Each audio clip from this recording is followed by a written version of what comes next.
아라비아해 수심 200피트 아래에서 이란 잠수함 한 척이 미사일을 발사한 시각은 오전 6시 14분이었다.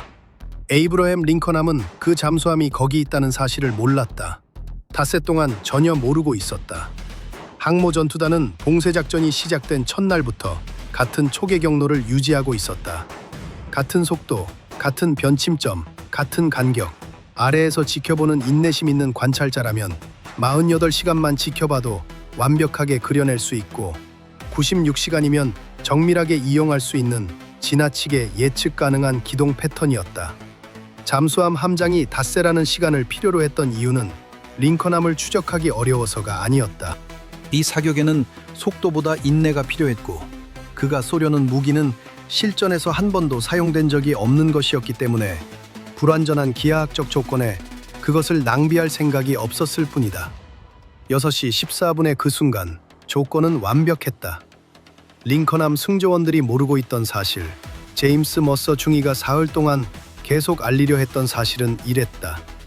그 잠수함은 봉쇄 작전이 시작된 바로 그날 아침부터 그 자리에 있었다. 온도 경계층 아래에서 배터리로만 움직이며 소음 없이 자망했고 정전협정이 끝나기 전부터 계획되어 반다르 아바스를 떠나기 전 14번이나 모의 훈련을 거친 항로를 따라 봉쇄 전대의 소나 탐지 사각지대를 뚫고 이동해왔다. 그리고 6시간마다 육상 기지로부터 암호화된 항법 위치 신호를 받으며 수면에 오르지 않고도 위치 정밀도를 유지하고 있었다. 그 신호는 봉쇄 작전 다음날 아침부터 머서의 수동 센서 화면에 계속 나타났다. 조용하고 암호화되어 있고 6시간마다 0.3초씩만 나타났다가 사라지는 신호였다.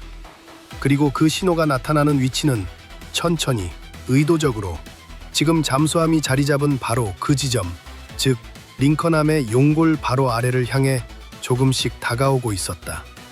머서는 첫 보고서를 그 다음날 오전 11시 23분에 올렸다. 2시간 뒤 답변이 돌아왔다. 해당 신호는 민간 해상 항법 통신과 일치하는 것으로 평가됨.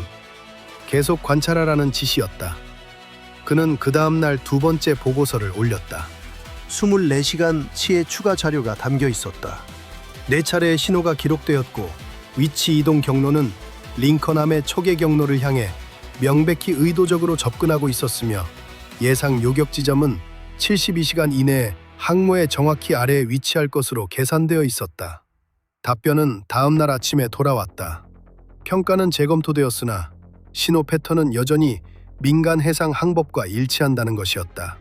추가 조치는 필요 없다고 했다. 머서는 그 답변을 한동안 가만히 들여다봤다. 그런 답을 받아본 사람이라면 그 순간의 기분을 알 것이다.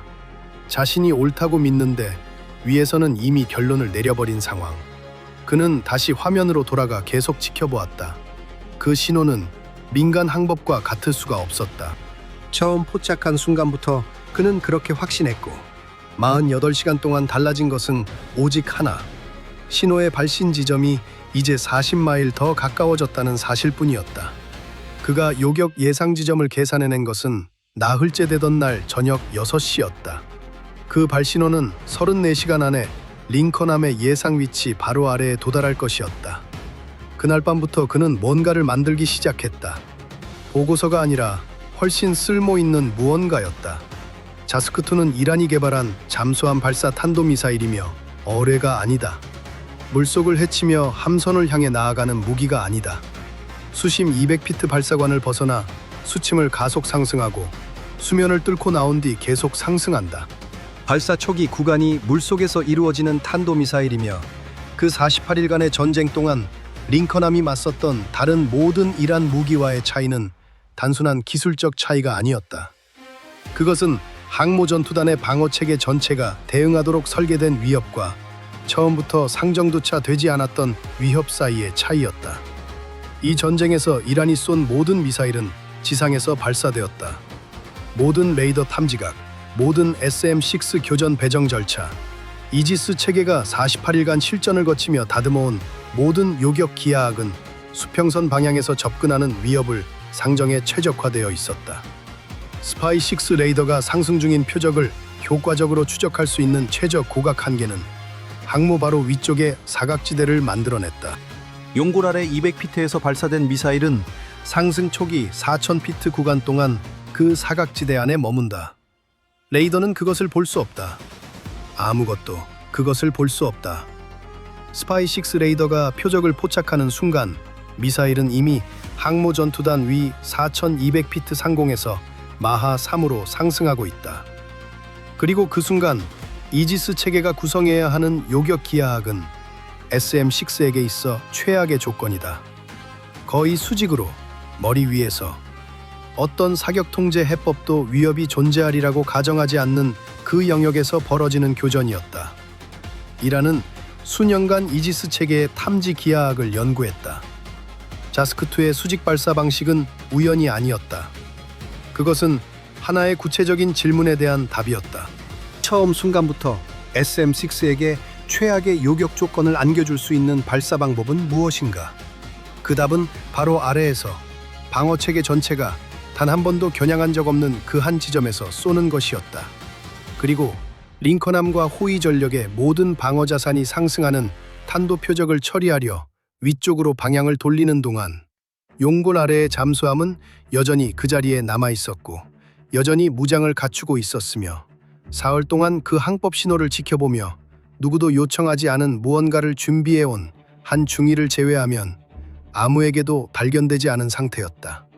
머서의 수동 센서는 6시 14분 8초 레이더가 아니라 미사일 점화 과정에서 발생해 수층을 통해 전달된 전자기 파동으로 발사를 포착했다.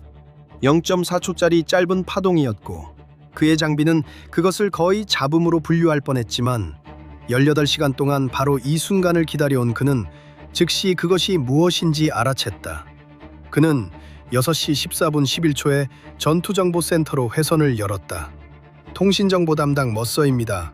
사흘째 추적 중인 항법 신호원이 방금이 182도 용골 정확히 아래 지점에서 점화 파동을 발생시켰습니다. 그 지점에 잠수함이 있고 방금 발사했습니다. 60m 이내 정밀도로 목표 좌표를 확보했으니 즉시 헬기에 전송해야 합니다. 전술행동관 하산 우세이 중령은 자신의 전술 화면을 보았다. 아무것도 없었다. 접촉 없음, 위협 없음. 스파이6 레이더는 텅 비어 있었다. 그는 머서에게 전술 상황은 깨끗하다고 답하며 대기하라고 지시했다. 6시 14분 19초 자스크2가 수면을 뚫고 나왔다. 스파이6 레이더는 그것이 4,200피트 상공을 마하 3으로 계속 가속하며 지나는 것을 포착했다. 수평선이 아니라 항모 전투단의 정수리 바로 위에서 이미 최저 탐지각 사각지대를 통과한 채 이미 수직 상승해서 탄도 궤적으로 전환하는 중이었다. 이미 SM6의 사격 통제 기하학이 정상적으로 작동하는 구간을 지나쳐 있었다. 전투정보센터에는 표적이 4만 피트에 도달하기까지 겨우 4초의 경고 시간밖에 없었다. 우세이는 6초 안에 SM6 발사를 승인했다. 요격탄 2발이었다. 사격 통제 해법은 처음 계산부터 아슬아슬했다. 첫 번째 해법의 요격 확률은 31%, 두 번째는 28%였다. 이지스 체계에 결함이 있어서가 아니었다.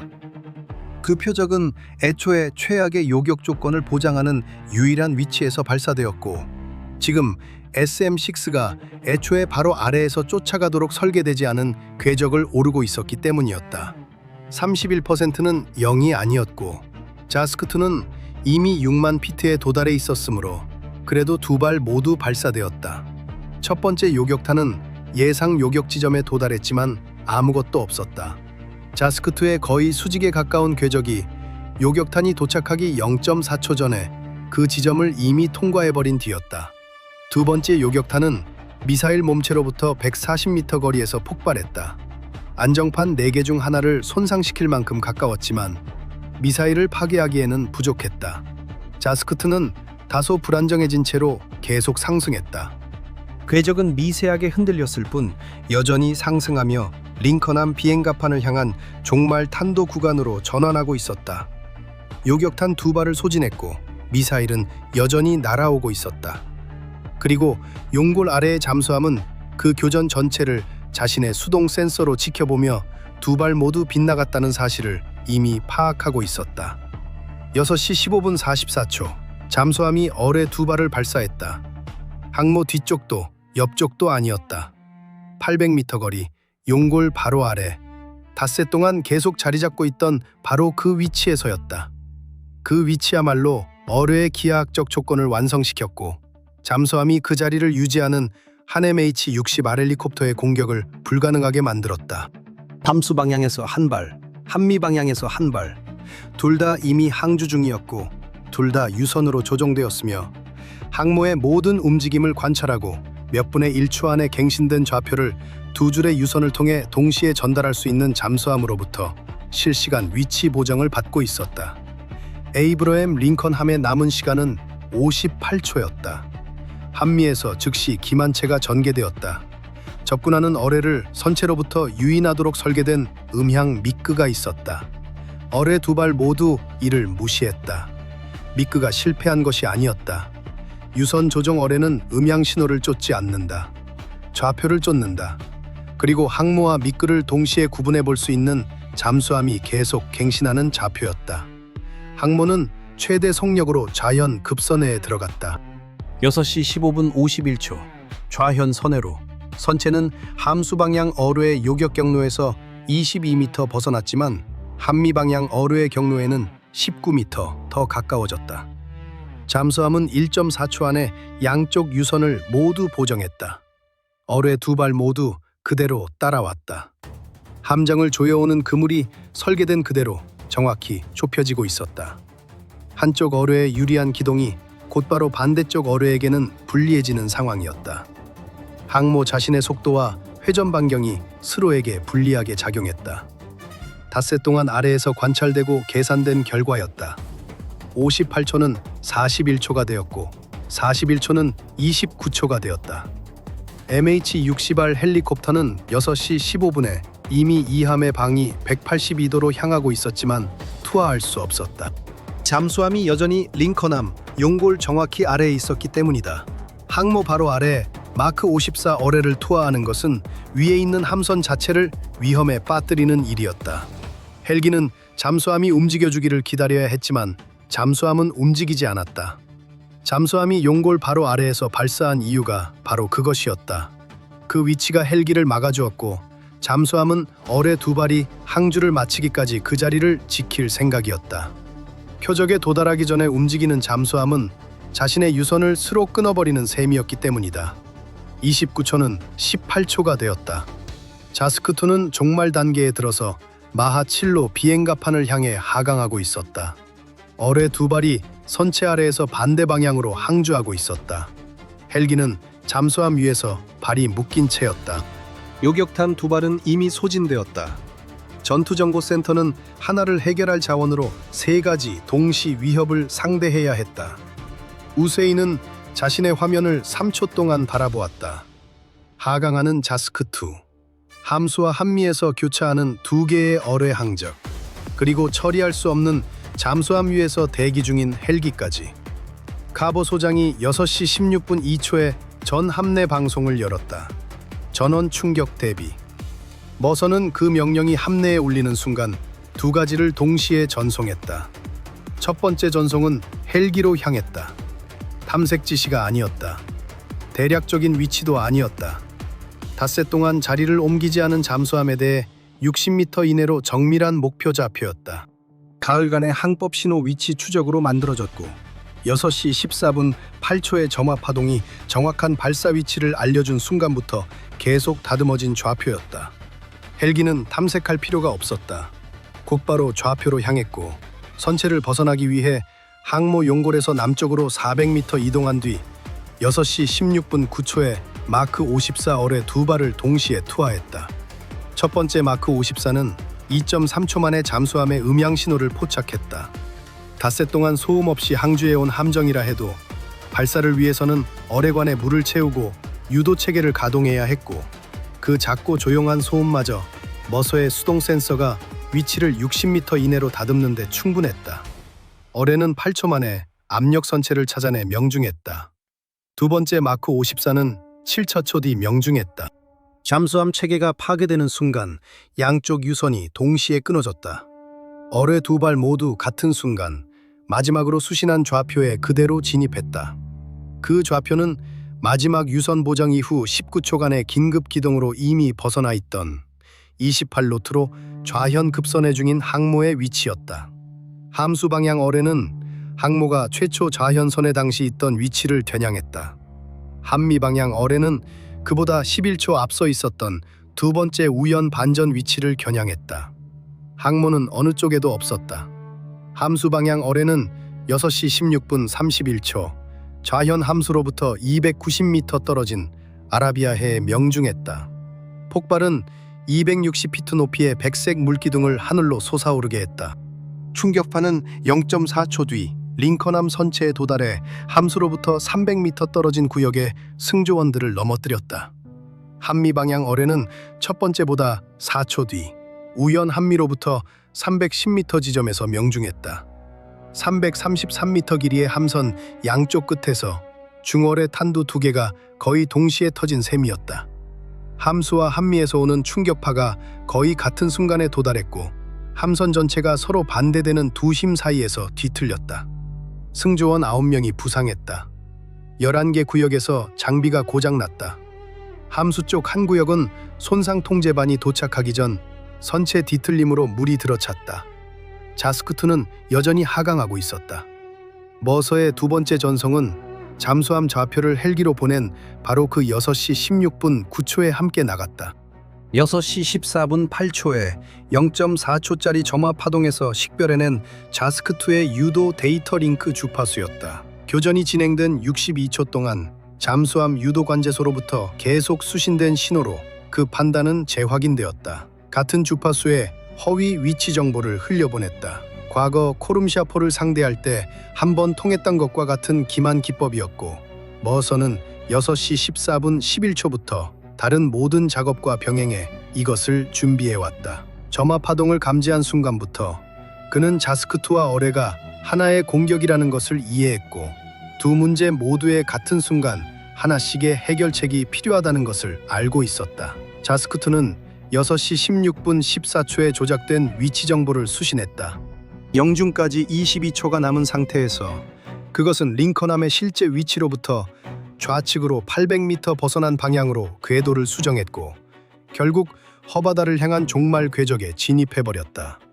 6시 16분 36초 좌현 함수로부터 800m 떨어진 아라비아해에 명중했다. 탄두가 폭발했다. 그것은 48일간의 전쟁 동안 항모전투단이 목격한 가장 거대한 폭발이었다. 물기둥이 수면 위로 400피트 솟아올랐고 30마일 떨어진 곳에서도 보일 정도였다. 링컨함 승조원들은 이미 앞선 25초 동안 겪은 모든 충격 위에 그 폭발의 진동까지 선체를 통해 느꼈다. 선체를 관통한 것은 없었다. 전투정보센터의 전술 화면에는 파괴된 표적 3개와 아직 집계 중인 피해 보고서가 떠 있었다. 우세인은 그것을 6초 동안 바라보았다. 그리고 머서의 위치로 회선을 열었다. 시간 순서대로 다시 설명해보라고 했다. 머서는 자신의 화면을 바라보았다. 봉쇄 시작 다음 날부터 쌓아온 항법 신호 기록, 사흘에 걸쳐 60m 정밀도로 다듬어온 목표 좌표, 전원 충격 대비 명령이 함내에 울리는 동안 6시 16분 9초에 동시에 보낸 2개의 전송. 그는 답했다. 최초의 항법 신호는 그 다음 날 오전 11시 19분에 처음 감지되었습니다. 위치 이동 경로는 저희 초계 경로를 향한 의도적인 접근과 일치했습니다. 점화 파동은 6시 14분 8초에 있었고 그때 이미 목표 좌표는 완성되어 있었습니다. 유도 주파수는 그 점화 파동에서 식별했습니다. 두 전송 모두 6시 16분 9초에 동시에 발신했습니다. 우세인은 한동안 아무 말이 없었다. 그러다 물었다. 두 번째 보고서는 언제 올렸나? 그 다음 날입니다. 머서가 답했다. 답변은 다음 날 아침 돌아왔습니다. 그 뒤로 두 사람 다 아무 말도 하지 않았다. 봉쇄작전 첫날부터 6시간마다 잠수함에 항법 신호를 보내온 그 육상기지는 그 기간 동안 20차례의 신호를 발신했다. 머서는 그 모든 기록을 남겨두고 있었다. 위치, 시각, 주파수, 지속시간까지 20개의 데이터 포인트가 모여 반다르 아바스에서 출항해 봉쇄전대의 소나 사각지대를 거쳐 링컨함 용골 아래 발사 위치까지 이어는 잠수함의 전체 이동 경로를 완벽하게 그려냈다. 그 자료, 모든 경유점, 모든 심도 변화, 잠수함이 이용한 모든 탐지 사각지대는 그날 아침 7시까지 저녁에 모든 배잠전 자산에 전파되었다. 이제 경로는 알려졌다. 기술은 노출되었다. 아라비아해의 모든 소나 요원은 닷새간의 수동 관측과 62초간의 교전 자료로 완성된 자스크트를 탑재한 채 온도 경계층에서 소음 없이 항조하는 잠수함의 구체적인 음향 특징을 손에 넣게 되었다. 육상 항법 기지의 위치는 신호 삼각측량으로 18m 이내까지 특정되었다. 머서는 그 다음 날부터 이미 이 작업을 진행해 오고 있었다. 6시 44분 에이브러햄 링컨함의 수직 발사관에서 BGM-109 토마호크 순항 미사일 8발이 발사되었다. 그 기지는 7시 31분에 지도에서 사라졌다. 이란은 48일간의 전쟁이 확인시켜준 단 하나의 기하학적 통찰을 중심으로 이번 공격을 설계했다. 에이브러햄 링컨함의 방어태세 전체가 수평선과 하늘을 향해 있으며 정확히 아래에서 다가오는 무기에는 항모전투단이 답을 갖고 있지 않다는 통찰이었다. 물속에서 솟아올라 어떤 레이더도 포착하기 전에 탄도 위협으로 변신하는 미사일. 모든 재래식 방어 대응을 오히려 불리하게 만드는 위치에서 동시에 발사된 어뢰 2발. 하나를 해결할 자원으로 반대 방향의 3가지 문제를 동시에 풀어야 하는 상황을 가묘한 공격이었다. 이 공격이 실패한 이유는 어느 중위 한 명이 사흘 동안 6시간마다 나타나는 그 암호화된 신호를 지켜보며 아직 발사하지도 않은 잠수함에 대한 목표 좌표를 미리 만들어 두었기 때문이었다. 그리고 그 순간이 왔을 때 그가 2가지를 동시에 전송했고 둘 다 성공했기 때문이었다. 미국의 대응은 그 잠수함과 육상기지 그리고 이란이 봉쇄작전 도중 항모 아래 잠수함을 배치하는데 유일하게 성공적으로 사용했던 그 이동 경로 자체를 함께 파괴해버렸다. 그리고 그날 아침 아라비아해에서 이란이 배워간 교훈은 가장 배우고 싶지 않았던 교훈이었다. 세상에서 가장 강력한 항모 위에서 가장 위험한 존재는 요격 절차를 지휘하는 장교가 아니라 0.3초짜리 신호 하나를 놓치지 않고 끝까지 지켜본 사람이라는 사실이었다. 돌이켜보면 머서가 처음 그 신호를 발견했을 때 그는 확신에 차 있었지만 위에서는 2번이나 그의 판단을 흘려버렸다. 만약 그가 3번째 보고서를 올리기 전에 포기했다면 어떻게 되었을까? 자신이 옳다고 믿는 것을 위에서 계속 무시할 때 몇 번이나 더 말해야 할지 알 수 없는 그 순간을 겪어본 사람이라면 머서가 그날 밤 혼자 화면 앞에 앉아있던 심정이 낯설지 않을 것이다. 결국 그를 움직인 것은 명령이 아니라 자신이 본 것을 끝까지 믿는 마음이었다.